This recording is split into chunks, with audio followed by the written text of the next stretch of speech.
Bienvenidos a su programa Somos Punto y Aparte. Aquí con nuestro productor en el día de hoy, Temi de Ovaldía, analista político, y Carlos Raúl Moreno, quien les habla. Como le prometimos, Temi, vamos a continuar con el tema chino. Es un tema muy apasionante porque China definitivamente tiene una historia muy rica, una cultura milenaria, como conocemos. Y voy a ser un poco atrevido para tratar de sintetizar esto en pocos minutos, pero la historia china gira alrededor, la historia política china gira alrededor de unos reyes o dinastías o emperadores, por llamarlo como se llamaban allá, en torno a su etnicidad. China está compuesta por una gran mayoría del grupo Han, que se llama, son los chinos Han, que son el 95-96%. Y hay 4 minorías importantes, que son en Mongolia Interior, los tibetanos, los musulmanes de la provincia de los ugures, que ahora tienen los problemas, y Manchuria. El imperio chino se consolida, los diversos reinos chinos o los diversos líderes chinos se consolidan alrededor de una dinastía que se llama Qing, que no es étnicamente de la mayoría china, que se conoce como China, que son los Han, sino son manchú. Los de Manchuria son los que conquistan toda China, unifican China y establecen una dinastía que dura hasta la fundación de la República China, alrededor de 250 o 300 años. Entonces la minoría de Manchú, que hoy en día es Manchuria dentro de China, es la que unifica China y la gobierna por alrededor de 300 años. Entonces vemos que a partir del año aproximadamente 1922, la revolución hacia la república empieza en los años, a principios de 1911, 1912, y eso crea la República China, cuyo mayor exponente es Sun Yat-sen, que es el fundador de la República China, el padre de la China moderna, vamos a decirlo así, y pasa de la China imperial a la República China. Esta República China tiene pues su desarrollo a través de muchos años y con el partido Kuomintang, y empieza la Segunda Guerra Mundial y el líder en aquel momento lo asume el liderazgo militar Chiang Kai-shek.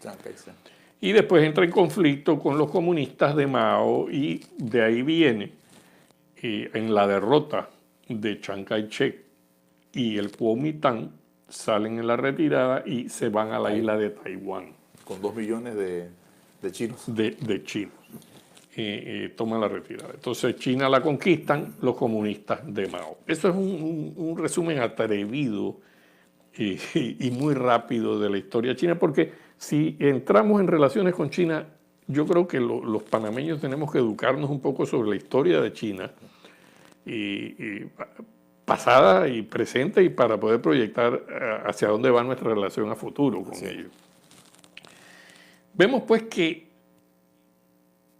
tras los fracasos del comunismo de Mao, donde mueren de unas hambrunas terribles, con 2 etapas muy claras, que son el gran salto adelante, donde trata de comunizar a la fuerza de la sociedad china, y ahí mueren millones de chinos por hambruna, y posteriormente ya en los años 60, lo que se llama la revolución cultural, cuando Mao ve que China se le está yendo de las manos porque el sistema está fracasando. Inicia todo un movimiento donde purga a la mayor cantidad de los miembros del Partido Comunista en aquel entonces, dentro de los cuales está el padre de Xiaoping, que estuvo purgado en la gran revolución cultural de Mao. Bueno, vemos que llega la apertura cuando los norteamericanos Nixon se acerca a China, la China de Mao todavía, y comienzan las relaciones con los Estados Unidos. Posteriormente a la muerte de Mao viene una lucha interna entre la viuda de Mao, que tenía un grupo bastante radical que pretendía mantener la revolución cultural, y el grupo que buscaba la apertura. Y en el grupo que busca la apertura, con Deng Xiaoping, logra imponerse, y ahí viene la apertura y la transformación del comunismo chino. Yo llamaría al comunismo chino hoy en día como un comunismo abriendo y cerrando comillas. China, si vemos, ha vuelto a los principios de la fundación de la república bajo Sun Yat-sen y el Kuomintang, que básicamente era el nacionalismo encima de la etnicidad. Eso es lo que proponía la República China, el bienestar económico y la creación de una China fuerte. Y un intermedio, el bienestar económico, para lograrlo entre un equilibrio entre capitalismo y socialismo, ni un extremo ni el otro. Esos eran los principios bajo los cuales se fundó la República China. Después que llega la nueva generación que abre a Occidente con Deng Xiaoping, el Partido Comunista mantiene el control, pero el comunismo, el marxismo como tal y el comunismo como tal cede ante una nueva realidad que es una China nacionalista que retoma los principios de la República China, esta vez bajo una dictadura unipartidaria, que es la que mantiene el férreo control del aparato político chino. Entonces, Estados Unidos comienza a colaborar económicamente con esa nueva China de Deng Xiaoping, hasta que comienza a producirse, producto de esa apertura, unos movimientos que quieren impulsar a China hacia una democracia más tipo occidental. Y ahí vemos que se produce el famoso Tiananmen, en la plaza Tiananmen, donde todos sabemos se reúnen millones de estudiantes y millones de chinos propugnando por una mayor apertura democrática y que el monopolio el poder sea redistribuido a la sociedad china y no se concentre únicamente en el Partido Comunista Chino. Bueno, hay una gran purga de lo que se habla de hasta 80.000 muertos y atacan a los manifestantes que están en Tiananmen. Pero más allá del ataque a los manifestantes que están en Tiananmen, es la purga interna que se produce. Claro. El secretario general del Partido Comunista Chino en esa época era pro apertura, Zhao Ziyang.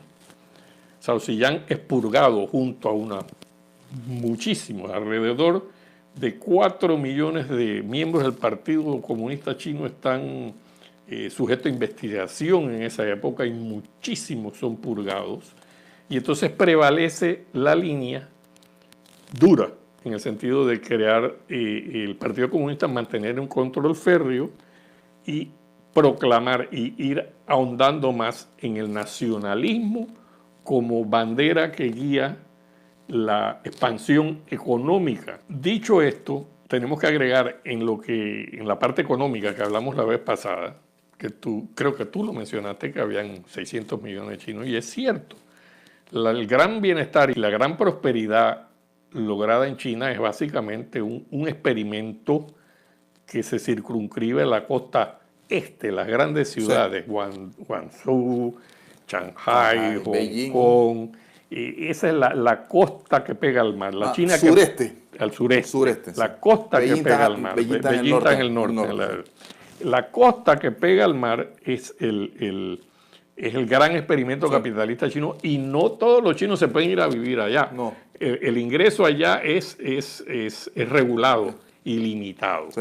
Entonces, a unas cientos de kilómetros de ese área, tú encuentras la China real, Sí. la China que está saliendo de la pobreza y que tiene 650 millones, estaba precisando la cifra que conversamos en el programa pasado, 650 millones de pobres, de la cual el promedio ganan menos de $4 al día, tienen que sobrevivir con 4, y de eso más de la mitad gana menos de 3. Entonces, esa es la China. Y de esa China, las áreas de los grupos minoritarios, que son los manchú, en Xinjiang, la provincia que son la musulmana, la Mongolia Interior y el Tíbet, aún se encuentran en peores condiciones porque fuera de la pobreza de las áreas hay cierta resistencia porque tienen características culturales diferentes. Y eso se nota en Xinjiang con la resistencia que hay ahora a los musulmanes. Hay algo de esto un poco en Tíbet también. Manchuria está más tranquilo y la Mongolia Interior está un poco más tranquilo. Pero estas son contradicciones dentro de la sociedad china. Dicho esto, pues yo creo que tú querías comentarnos y lo que habíamos hablado sobre cómo tú ves la relación con Panamá en relación a futuro de China con Panamá para seguir expandiendo de los comentarios que hicimos en el programa anterior. Sí. Bueno, yo creo que es muy importante, Carlos Raúl, y voy a hacer un poquito de historia rápidamente, porque la avenida de los chinos a Panamá es impresionante, es desde el siglo XIX, y estuvo manchada esa llegada de chinos a Panamá siempre con un manto de tragedia, porque los primeros chinos que llegaron a Panamá llegaron en 1953, en un barco que se llamaba Sea Wish, creo que se llamaba, donde llegaron los primeros 700 chinos a Panamá, pero venían como esclavos. Y esa primera migración de chinos a Panamá en el año 1853 y 1854 vinieron a trabajar en la construcción del ferrocarril transísmico por la famosa fiebre del oro que se dio, ¿te acuerdas?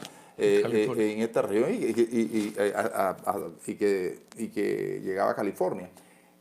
Esos chinos llegaron a Panamá y muchos de ellos cuando llegaban en estos barcos ya moría el 10% de los que venían en los barcos por enfermedades. Y vinieron a trabajar a Panamá como esclavos, repito.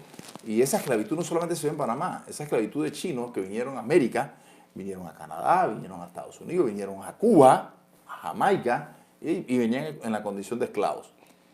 La llegada a Panamá de los chinos fue a trabajar como esclavos definitivamente en la construcción del ferrocarril. Después viene una segunda oleada de chinos y fue a finales de los 80, del siglo XIX, 1888-89, con la construcción del famoso canal francés, donde vino otra oleada de chinos y se estima que entre la construcción del ferrocarril en los años 1850 y la construcción del canal francés llegaron un poco más de 20.000 chinos a Panamá en condición de esclavos.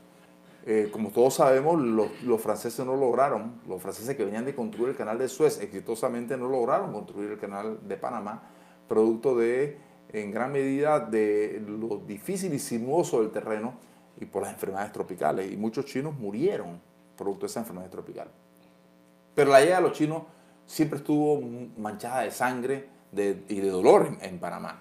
Y es así como al inicio de la República, por allá por el año 1903, cuando Panamá se separa de Colombia, ya en Panamá, para esa época, habían ya varios miles de chinos viviendo en Panamá. Algunos, después del fracaso del canal de francés, se fueron a otras áreas de América como esclavos.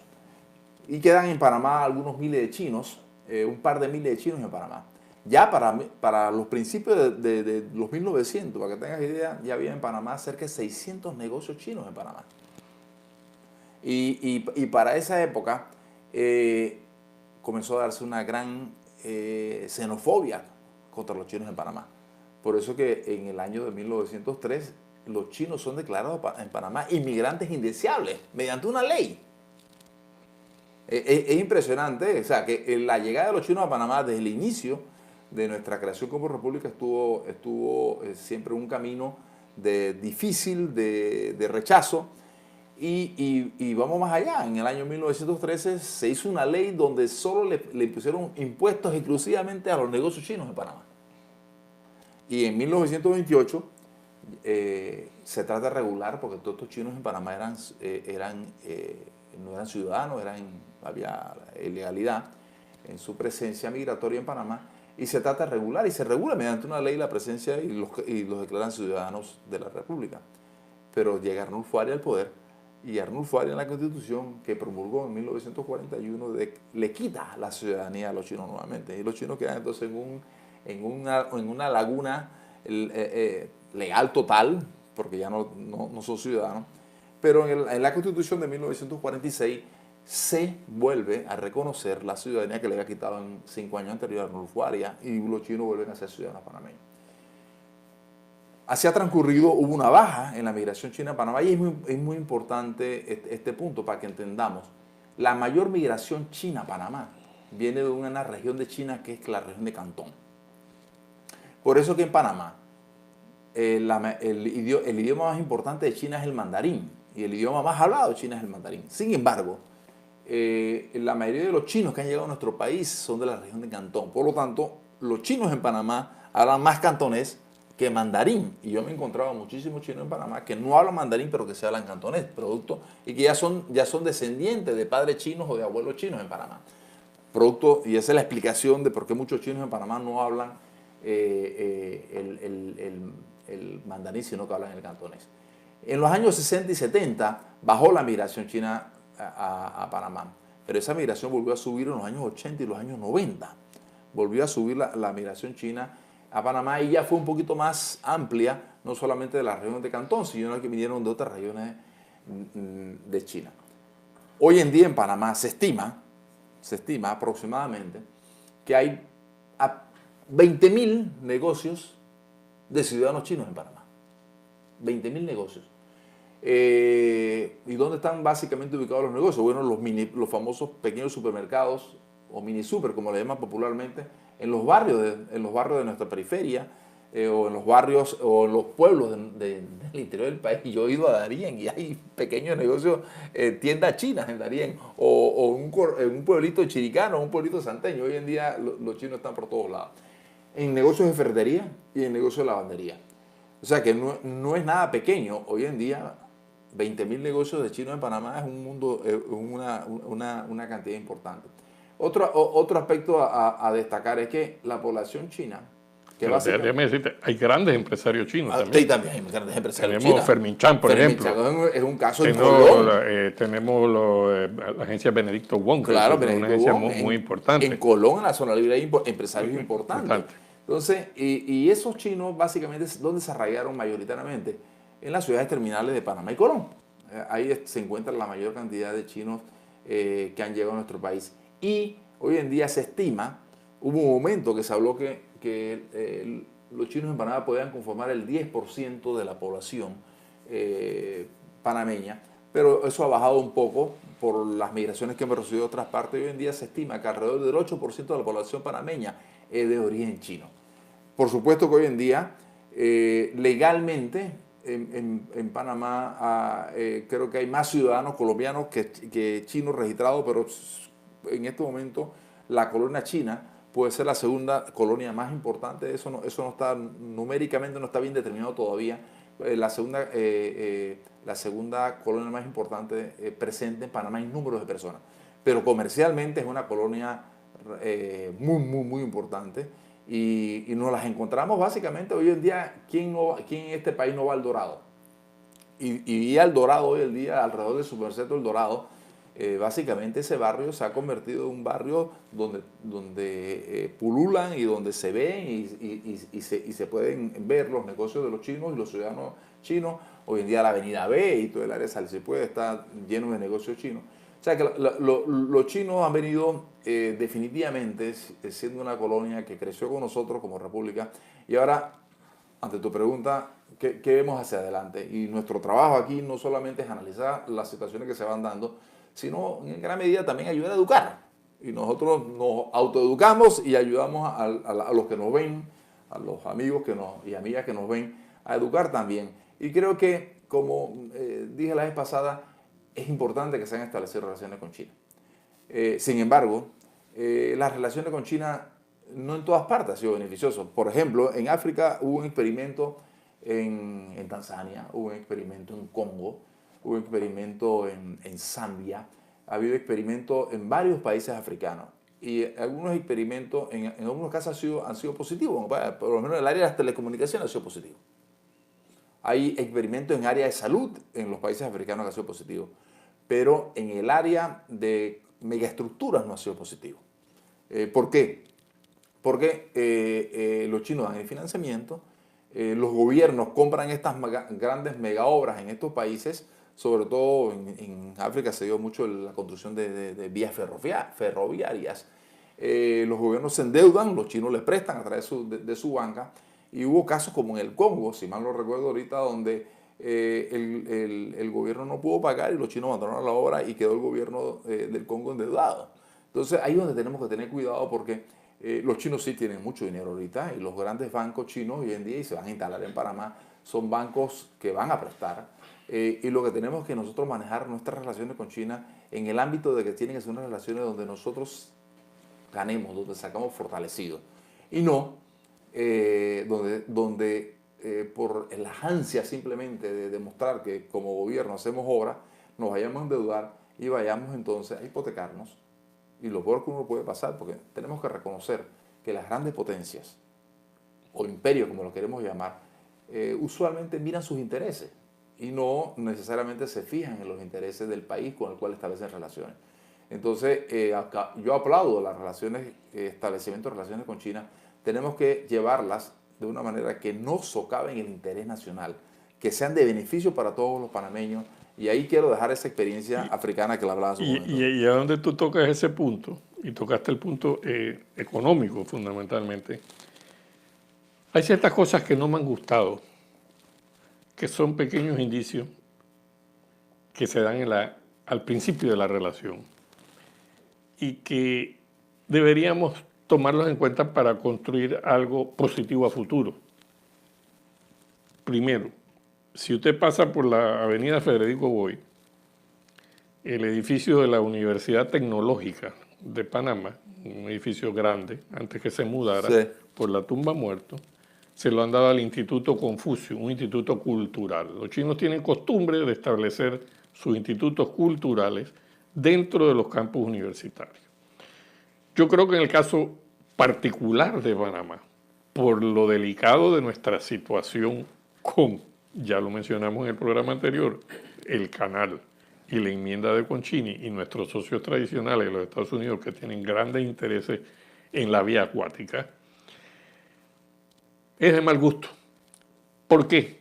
Porque el día de mañana los Estados Unidos pueden decir que quieren hacer un instituto cultural y que les den un edificio dentro de la Universidad Nacional. Yo creo que los campus universitarios no son los lugares apropiados para establecer institutos culturales. Primero por las implicaciones políticas y segundo porque el mensaje positivo fuese que los chinos compraran un terreno, hicieran un instituto cultural con planos que pueden hacerlo perfectamente bien los panameños bajo las especificaciones de ellos, con mano de obra panameña y con una inversión que nos va a quedar a nosotros y nos va a dar fuentes de trabajo. Así que no es en sí el Instituto Cultural, es dónde está el Instituto Cultural y la forma como arranca este. Eso ha sido lo primero. Aunque fue lo primero, esto ha sido lo segundo realmente. Lo primero fue 4 hectáreas en Albrook. Aquí hubo un estudio de la empresa McKinney, una de las más importantes, una empresa muy seria, que lo hizo cuando Alberto Vallarino era ministro en el gobierno, donde la conclusión básica del estudio sobre el futuro económico del país, que el activo más valioso que teníamos nosotros es nuestra posición geográfica, dentro de nuestra posición geográfica y el área circundante al canal de Panamá para ser explotada, porque ahí es donde está la riqueza del país a futuro. Entonces, pretender haberle dado, como en un inicio el presidente sugirió, 4 hectáreas en la entrada del canal, en el área de Albrook, una de las áreas principales. Yo creo que fue un mal inicio. Es más, y no es culpa de los chinos, pero los propios chinos han debido rechazar. Si ellos dentro de su capacidad muy superior de manejo diplomático, claro, ellos buscan sus intereses, pero han debido ellos mismos decir, no, mira, dame un área, porque cualquiera con 2 dedos de frente sabe que eso iba a ocasionar problemas. Eso es lo segundo. Me preocupa lo del tren que hablamos la vez pasada. Sí. Un tren que económicamente tú dijiste, y yo comparto contigo, y yo creo que la gran mayoría de los panameños compartimos, económicamente no es una proposición viable. No. Así que si quieren hacer un tren, que lo hagan a costo de ellos y nos los donen como parte del gesto de buena voluntad, pero no endeudando a la República con un tren que económicamente no tiene ninguna viabilidad. Una obra muy bonita y muy simpática, pero... Lo van a pagar nuestros tataranietos. Por eso no me ha gustado, porque eso es una proposición que no sé de dónde salió, pero es indecorosa. No sé de dónde vino, si de nosotros o de ellos mismos. Y lo tercero y cuarto, dos puntos. A mí me preocupa y me molesta el apoyo que le está dando China dentro de la crisis hemisférica que tenemos, porque tenemos una gran crisis hemisférica donde hay 2 o 3 millones de venezolanos que están pululando, que han llegado a Colombia, que han llegado a Ecuador, que han llegado a Brasil, que han llegado a Panamá en grandes cantidades. Y se ha roto el régimen democrático. Vemos un problema político serio en el hemisferio, producto de un régimen con unos tentáculos mafiosos. No solo es las dictaduras tradicionales militares que hemos vivido en nuestro continente. Este es otro monstruo totalmente distinto.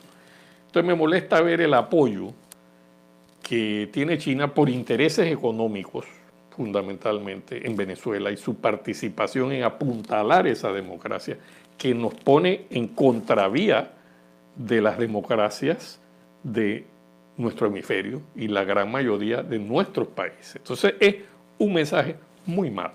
¿Por qué digo yo? Pienso, el día de mañana nosotros, por A o C, que ni Dios quiere, caemos en un proceso, en una nueva dictadura de tipo venezolana.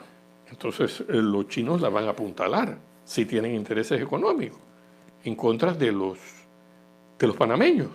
Y sería así. Lo que nos está indicando la posición de los chinos en Venezuela es que sería así, siempre y cuando sus intereses económicos se estén beneficiando, que nosotros pues no contamos. Entonces es un mal mensaje para todo el hemisferio y para nosotros.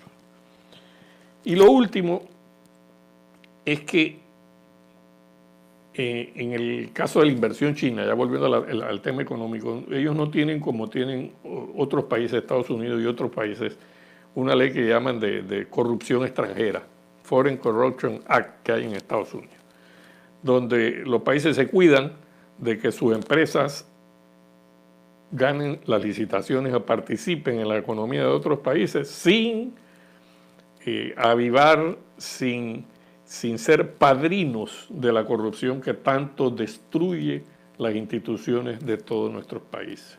Entonces hemos visto muchas empresas norteamericanas caer en graves problemas judiciales en su país por haber dado coimas. No existe nada de esto en China, y de todo he conocido, y tú mencionabas en el programa anterior la protesta de algunas embajadas europeas por la licitación del puente. Son pequeños campanazos que vemos de inicio en una relación que pudiera ser una relación de ganar-ganar, como plantea, y es que debería ser de ganar. Así que esas son mis preocupaciones, Temi. ¿Qué opinas? Mira, a mí una de mis preocupaciones principales es que yo estoy convencido que el gobierno chino está claro de cuál es su visión y y conceptualmente cómo ellos han trazado estratégicamente sus planes en el establecimiento de relaciones con Panamá. Incluso tengo entendido que el actual embajador y el equipo que lo acompaña, el actual embajador chino en Panamá y el equipo que lo acompaña, es gente de muy alto nivel, muy bien preparados y preparados afuera de China. Yo no sé si yo creo, lo dije en el programa anterior, que actualmente hay 200.000 estudiantes chinos estudiando en Estados Unidos. Imagínense, 200.000 estudiantes chinos estudiando en Estados Unidos, en las mejores universidades americanas. Este embajador, con su equipo, es un embajador de muy alto nivel y con una experiencia importante. O sea, no han mandado a cualquier persona a Panamá, sino a una persona que cuenta con el aval de las altas autoridades de China. Y creo que los chinos están claros en lo que quieren de Panamá. Mi preocupación es que creo que Panamá no tiene claro de qué queremos de las relaciones con China. Y ahí es donde me preocupa. A mí no me preocupa para que los chinos hayan establecido relaciones con Panamá y que ellos quieran tener una visión a largo plazo de esta relación de Panamá y de América Latina. A mí lo que me preocupa es que nosotros como panameños no estemos bien claros de lo que queremos en la relación con los chinos y vayamos a pecar, en esta euforia de relaciones con los chinos, vayamos a pecar en caer en las cosas que estamos advirtiendo, pues, no endeudarnos innecesariamente, que sea una relación ganar-ganar, estoy de acuerdo, que hay cosas que los chinos nos pueden ayudar y que nosotros debemos aprovechar, pero que eso tampoco sea un óbice para deteriorar nuestras relaciones con otros países y que muy por el contrario, que Panamá sea lo que se ha dicho aquí siempre, puente del mundo y corazón del universo, pero que no vayamos a caer en los peligros de una relación que nos puede en el futuro ser más perjudicial que beneficiosa. Quiero sintetizar lo que has dicho para ya despedirnos. Transparencia. Eso es así. Transparencia. Lo dijimos la vez pasada. Con esto, estimados amigos de Somos Punto y Aparte, nos despedimos en el día de hoy. Oh.